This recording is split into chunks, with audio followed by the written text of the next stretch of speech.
Angulimala, a murderer's road to sainthood, arahatta. Angulimala, the robber and murderer, is one of the best-known figures of the Buddhist scriptures because of his dramatic life story. His conversion to monkhood and later to sainthood was exceptional, as he seems to have been the only former criminal to be accepted into the Buddhist monastic order. The Buddha had often warned not to judge people from appearances and their external behavior. In Angulimala's case, the Buddha had seen his hidden potential to win freedom, not only from his present low moral status and from rebirth in the lowest worlds of painful existence, but that Angulimala would also be able to gain the highest freedom from all suffering in this very life. In Christianity, too, we find some instances of radical changes in the moral character of people. There is the thief on the cross at Golgotha who was promised by Jesus that he would be with him in paradise the next day, and the chief of a gang of robbers who was converted by Francis of Assisi and became a monk. Cases like these have always moved the hearts of the religious-minded and have raised the question how such changes could be possible. Angulimala's story might give an answer to these questions. At the Buddha's time, at the court of King Pasenadi of Kosala, there was a learned Brahmin called Bhagavagga, who held the office of a royal chaplain and was thus one of the kingdom's highest dignitaries. One night his wife, Mantani, gave birth to a son. Soon afterwards, the father cast the boy's horoscope and to his consternation found that his son was born under the robber constellation of the planets. This indicated that the boy would have within him a tendency to commit robbery. One can well imagine what the father must have felt when confronted with that shocking and unexpected revelation. On the day of the child's birth, there was another disquieting event.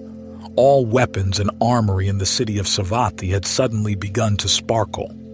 In the morning, the Brahmin went to the palace as usual and asked the king how he had slept.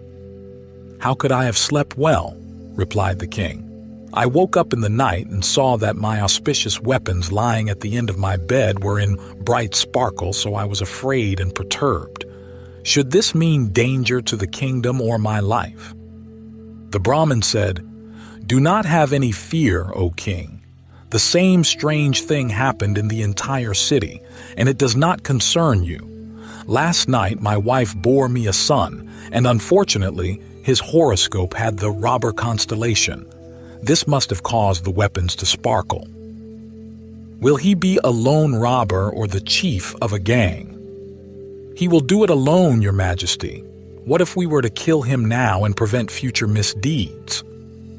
"As he would be a loner, O teacher, let him be raised and properly educated. Then, perhaps, he may lose his evil propensities." To further this aim, the boy was called Ahimsaka, which means harmless. When he grew up, he was quite well behaved and unusually strong in body, but he was also studious and intelligent. So his parents had good reason to think that any evil dispositions in their son had been removed by a good education and by the religious atmosphere of the home. This made them, of course, very happy. In due course, his father sent Ahimsaka for his traditional studies to Taxila, the ancient and famous university of India. He was accepted by the foremost teacher of that seat of learning, and he continued to be so studious that he surpassed all his fellow students. He also served his teacher so faithfully and humbly, was of so pleasant speech and conduct that he soon became his teacher's favorite. He even received his food from his teacher's family, and this made his fellow students very jealous. Since that young Ahimsaka came, we are almost forgotten. We must put a stop to it and cause a break between him and the teacher.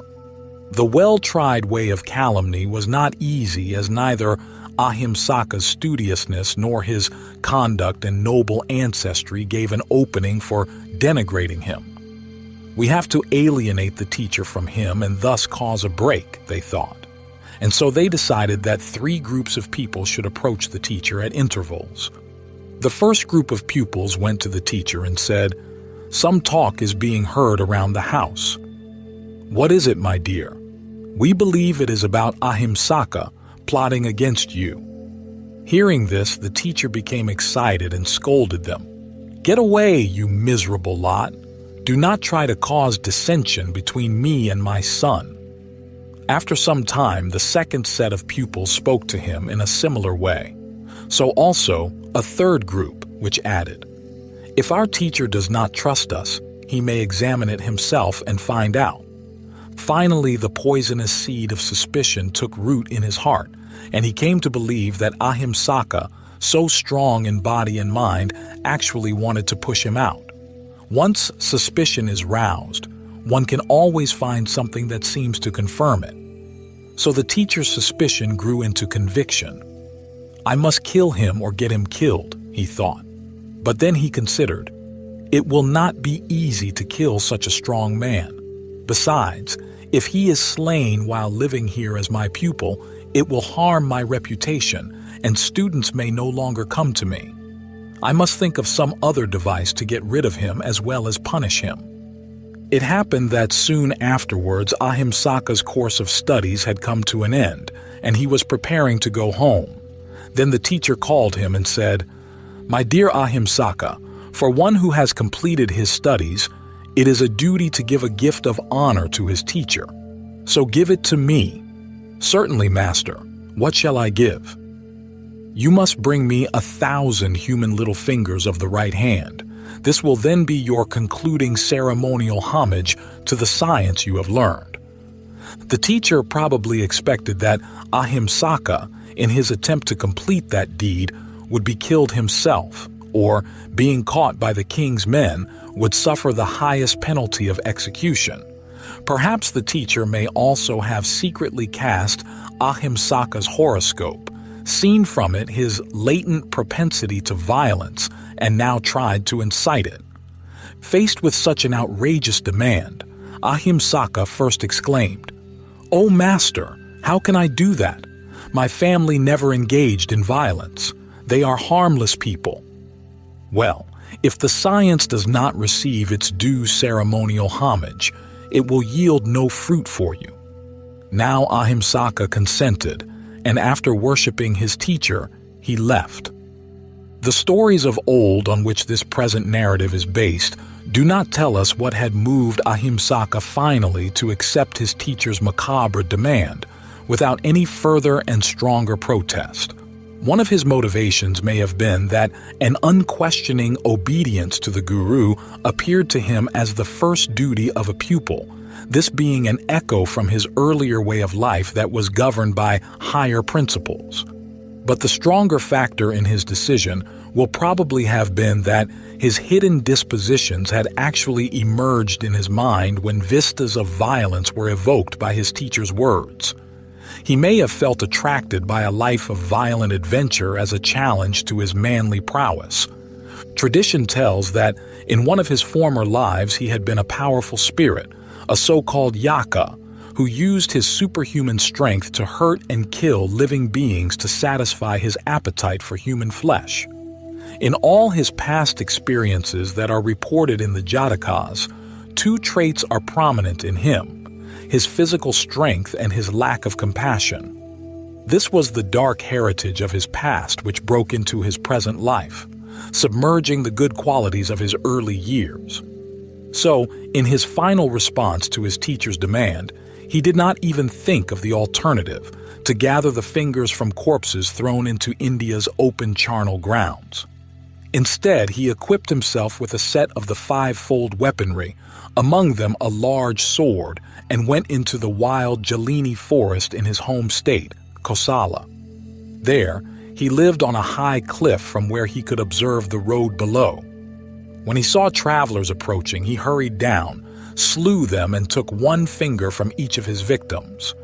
First, he hung the fingers on a tree where birds ate the flesh and dropped the bones. When he saw that the bones were rotting on the ground, he threaded the finger bones and wore them as a garland.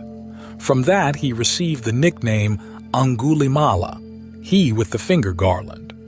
As he went on killing, people shunned that forest and soon nobody dared to go there, not even the firewood gatherers. Angulimala now had to go into the vicinity of villages and, from a hiding place, attack people who passed, cutting off their fingers and making his necklace grow. He even went so far as to enter houses at night, killing the inhabitants just for the taking of their fingers. He did this in several villages. As no one could resist Angulimala's enormous strength, people had to leave their homes, and the villages became deserted. The homeless villagers, having trekked to Savatthi, camped at the outskirts of the city and went to the royal palace. Weeping and lamenting, they told the king of their plight. Now the king saw that firm action was necessary, and he had the drum of royal announcements beaten to proclaim, "Quickly, the robber Angulimala must be captured. Let an army detachment gather for instructions." Apparently, Angulimala's true name and descent had remained unknown, but his mother felt that it could not be anyone else than her son, Ahimsaka, who had never returned from Takasila, and may have fallen into those evil ways predicted by his horoscope. So when she heard the public announcement, she went to her husband, the Brahmin Bhagava, and said, "It is our son, that fearful bandit. Now soldiers have set out to capture him. Please, dear, go, find him and plead with him to change his life and bring him home. Otherwise the king will have him killed." But the Brahmin said, "I have no use for such a son. The king may do with him what he likes." But a mother's heart is soft, and out of love for her son, she set out alone for the forest area where Angulimala was reported to have been hiding. She wanted to warn him and save him, and to implore him to renounce his evil life and go back with her. At that time, Angulimala had already gathered 999 fingers, and only one more was needed to complete the 1,000, the target set by his teacher. To bring his task to an end, he may well have killed his mother when seeing her on the road, but matricide is one of the 5 heinous offenses that have an irreversible and immediate result. They lead to rebirth in the lowest hell. So, without his knowing it, Angulimala, as it were, was close to hell's rim. In this situation, it was in the 20th year of the Buddha's teaching career. The master, in surveying the world, became aware of Angulimala. To the Buddha, with his faculty of remembering former existences, he was not unknown. In many lives they had met before, and often had the Bodhisattva conquered Angulimala's strength of body by his strength of mind.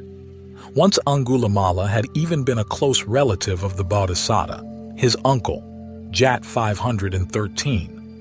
Now, when their lives had crossed again and the Buddha saw the grave danger in which Angulimala had placed himself, he did not hesitate to walk the 30 miles to meet him and save him. Angulimala Sutta says, "Cowherds, shepherds, and plowmen passing by saw him taking the road to where Angulimala was and said, 'Do not take that road, monk. On that road is the bandit Angulimala, who is murderous, bloody-handed, given to harming and violence. He is merciless to all living beings. Villages and towns and districts are being laid waste by him.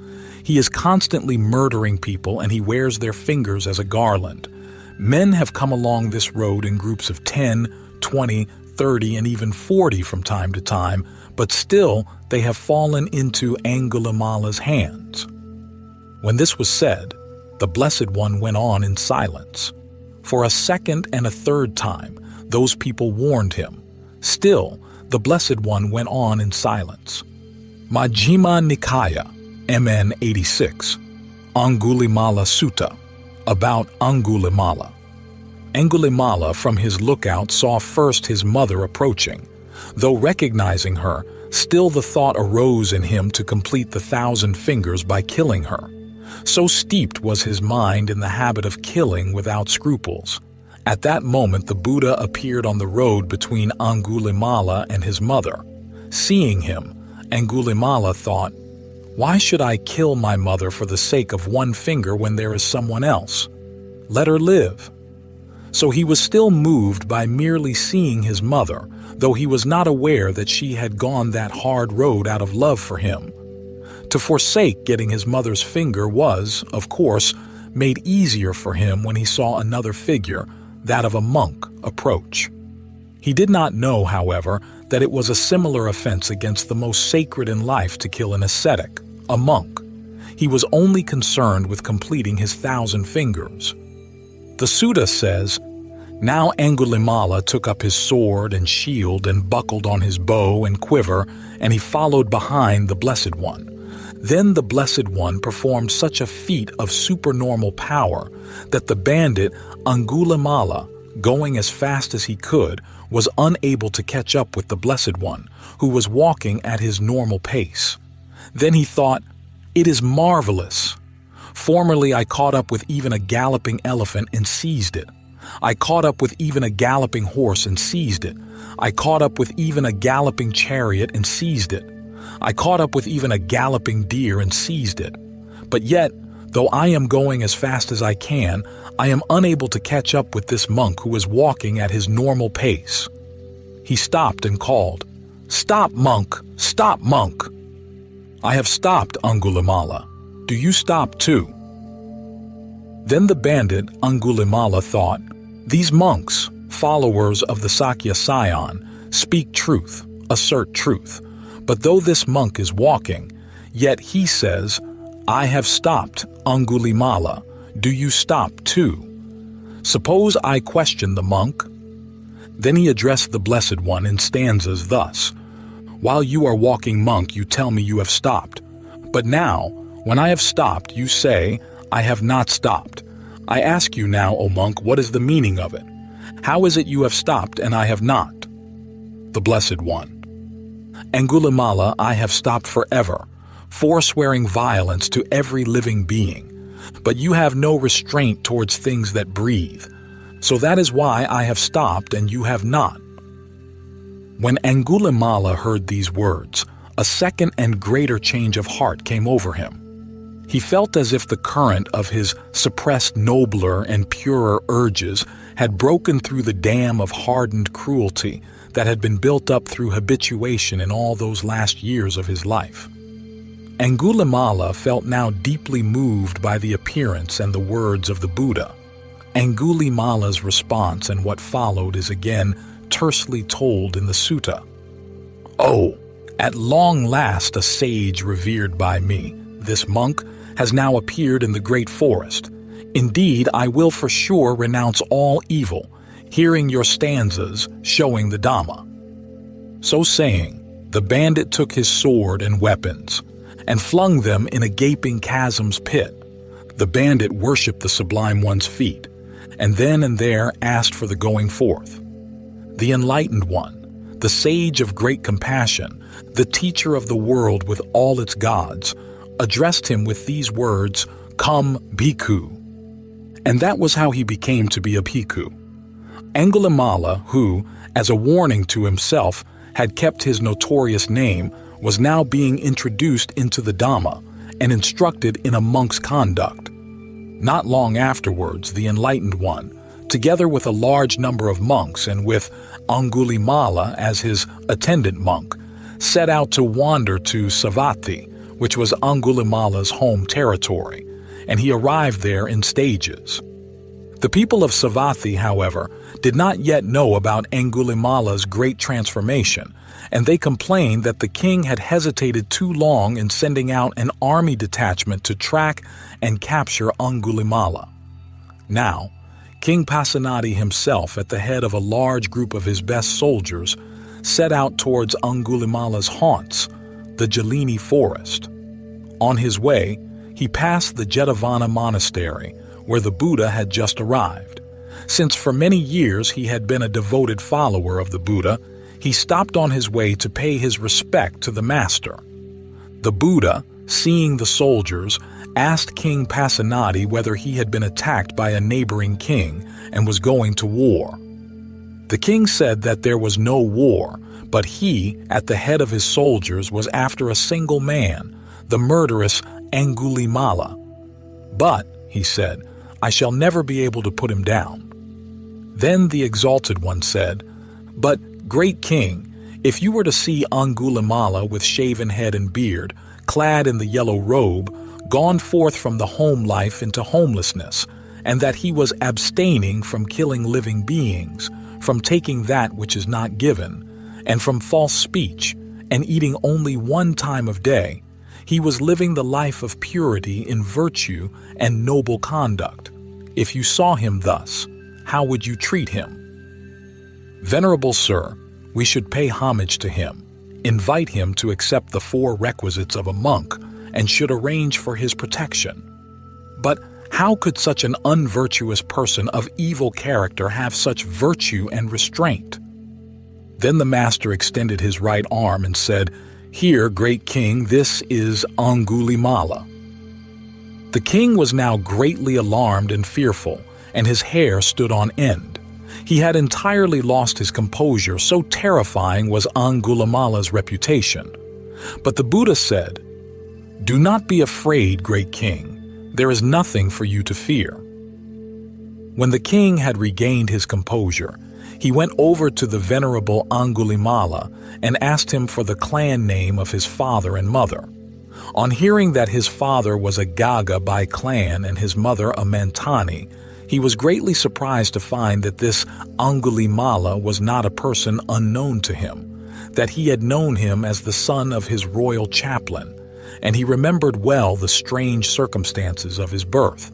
It moved him deeply that the Buddha had been able to turn this cruel man into a gentle member of his order. The king had asked for Angulimala's descent because he thought it unbefitting to address the monk by the name that was derived from his cruel deeds. The king now offered to support the noble Gaga Mantaniputta with all the monk's requisites, that is, robes, food, shelter, and medicine.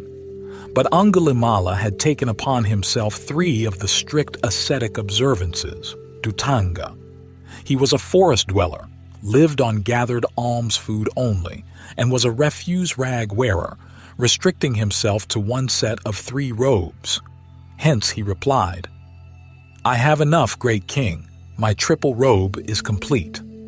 Then King Pasenadi turned again to the Buddha and exclaimed, "It is wonderful, venerable sir. It is marvelous how the Blessed One subdues the unsubdued, pacifies the unpeaceful, calms the uncalm. Him whom we could not subdue with punishments and weapons, the Blessed One has subdued without punishment and weapon." But it happened that, as soon as Angulimala had taken up going on alms round, people fearfully ran from him and closed their doors. So it was in the outskirts of Savatthi where Angulimala had gone first, and it was the same in the city where Angulimala had hoped he would not be conspicuous. He could not get even a spoonful of food or a ladle of gruel during his alms round. The Vinaya, Book of Discipline records, Mahavagga 141, that some people seeing Angulimala in robes resented it and said, "How can these recluses, the monks of the Sakya Sion, ordain a notorious criminal?"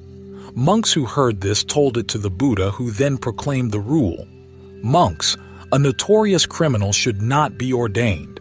He who does ordain such a one commits an offense of wrongdoing, dukkata."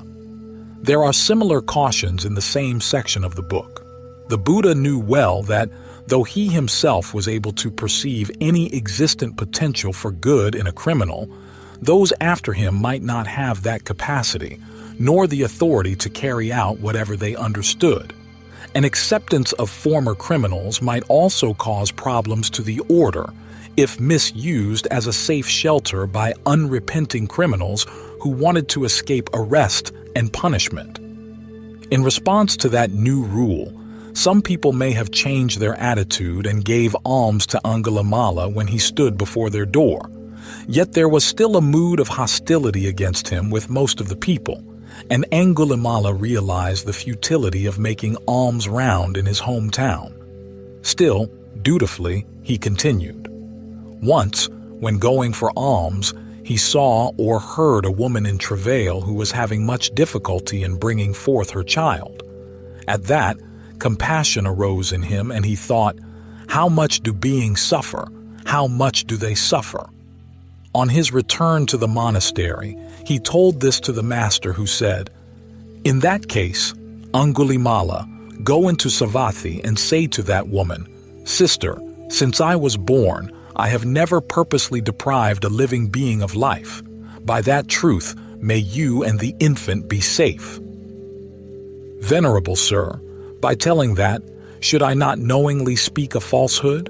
For many living beings have been purposely deprived of life by me. Then, Angulimala, say to that woman, "Sister, since I was born with the noble birth, I have never purposely deprived a living being of life. By this truth may you and the infant be safe."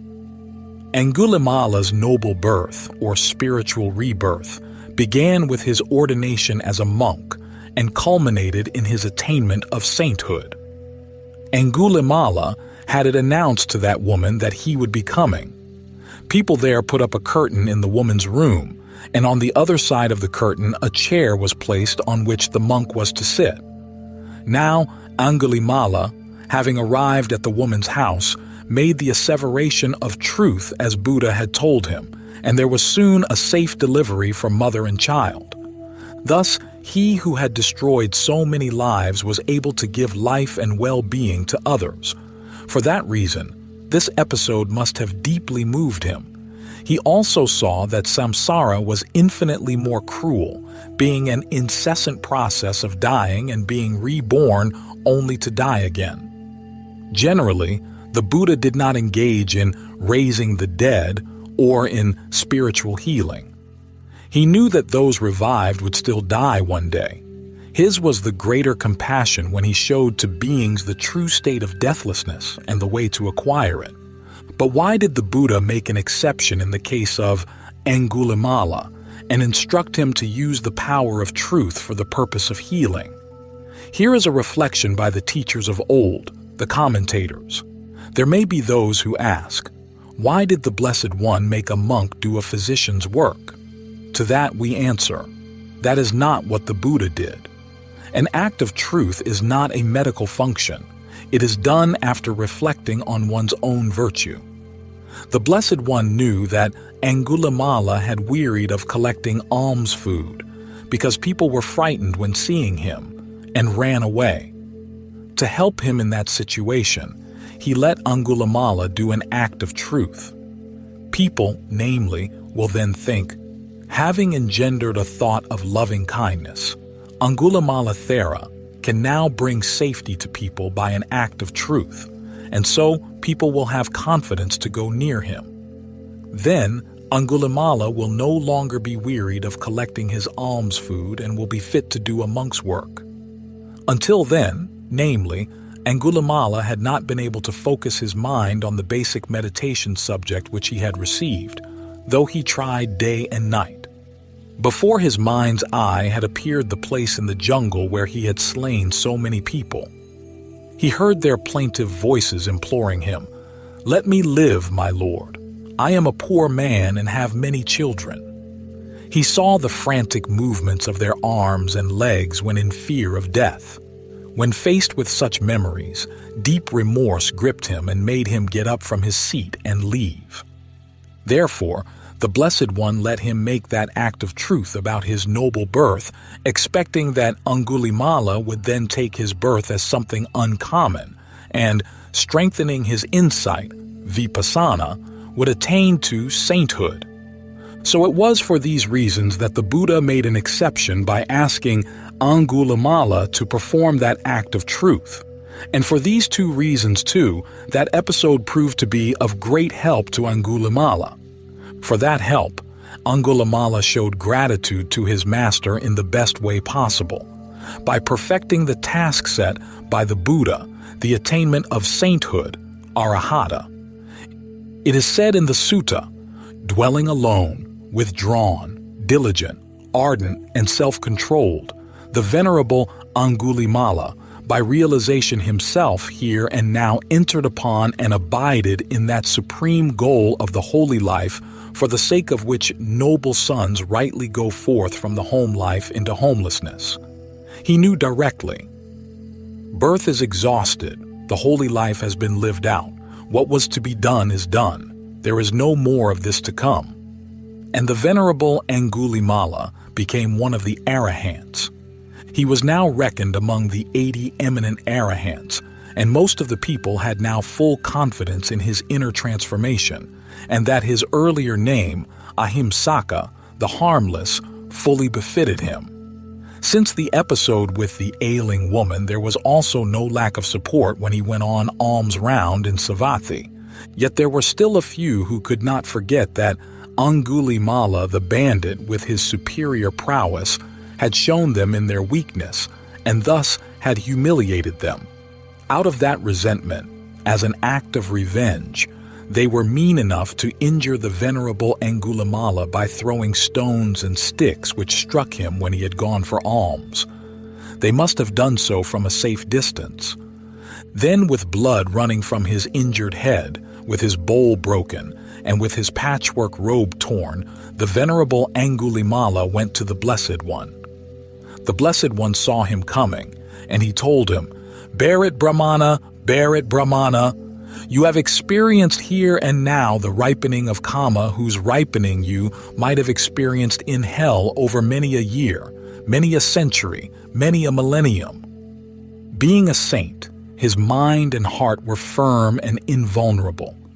But the body, the product of former craving, the symbol and fruit of previous Kama, was still there in present existence, and was still exposed to the effects of former evil deeds. Even to the Buddha himself, it happened that, as a result of former deeds, Devadatta was able to cause him a slight injury. Also, his two chief disciples had to experience bodily violence. The venerable Sariputta had been hit on the head by a mischievous demon, and the venerable Mahamoggallana was even cruelly murdered.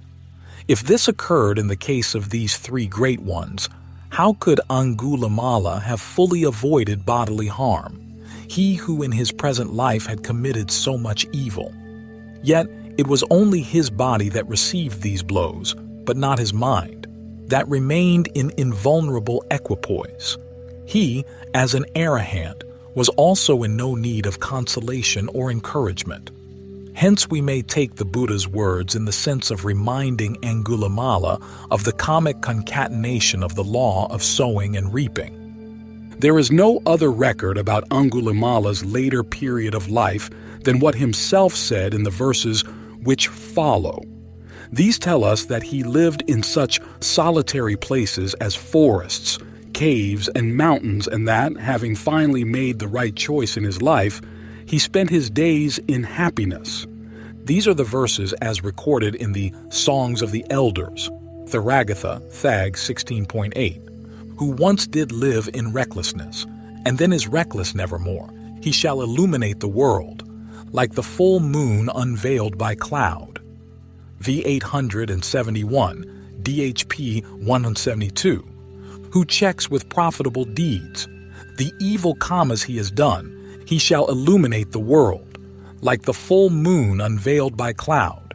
V872, DHP 173, who as a youthful bhikkhu shows. Devotion to the Buddha's teaching, he shall illuminate the world, like the full moon unveiled by cloud. V873, DHP 382. O let my enemies but hear a discourse on the doctrine. O let my enemies follow the Buddha's teaching. O let my enemies consort with such a kind of men, as serve the doctrine because they are at peace. V. 874.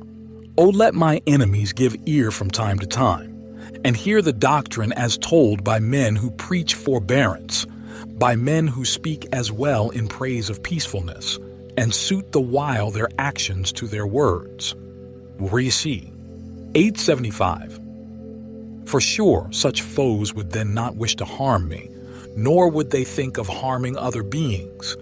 So those who would protect all beings, frail or strong, let them attain the highest all-surpassing peace. V876. Conduit makers guide the water, fletchers straighten out the arrow, joiners straighten out the timber, Wise men seek to tame themselves. V877, DHP 80. There are some that tame with force, some with goads and some with lashes, by one with neither rod nor weapon. I am tamed by such as he. V878. Non-harmer is the name I bear. Who was a harmer in the past? The name I bear is true today. I hurt not anyone at all. V879. And though I once lived as a bandit, with the name of Finger Garland, and whom the great flood swept along, I went for refuge to the Buddha. V880. And though I once was bloody-handed, with the name of Finger Garland, see the refugee I have found. What leads to rebirth is no more. V881. While doing many deeds that should have led to birth in unhappy destinations, yet their result has reached me now. And so I eat no more in kamic debt. V882. Oh, they are fools and have no wits, who give themselves to recklessness, but men of sense guard diligence, and treat it as their greatest good. V883, DHP 26. Oh, give not way to recklessness, nor harbor love of sense desires, but diligently meditate, so as to reach the perfect bliss. V884, DHP 27. It was well gotten, and it did not fail me. Not ill-advised, I have made that choice. Of all the multifarious doctrines, it is the best that I obtained. V885. It was well gotten, and it did not fail me. Not ill-advised, I have made that choice. The three great knowledges I gained, and all the Buddha's bidding has been done. V886. I stayed in forests at the root of a tree, in mountain caves, but with an agitated heart. V887. But now I rest and rise in happiness, and happily I spend my life. For now I am free of Mara's snares. Oh, for the pity shown me by the Master. V888. A Brahmin was I by descent, on both sides high and purely born. Today I am the Master's son. My teacher is the Dhamma King. V889. Free of craving, without grasping, with guarded senses well restrained, spewed forth have I the root of misery. The end of all taints have I attained. V890. The Master has been served by me full well, and all the Buddha's bidding has been done. The heavy load was finally laid down. What leads to new becoming is cut off. V891.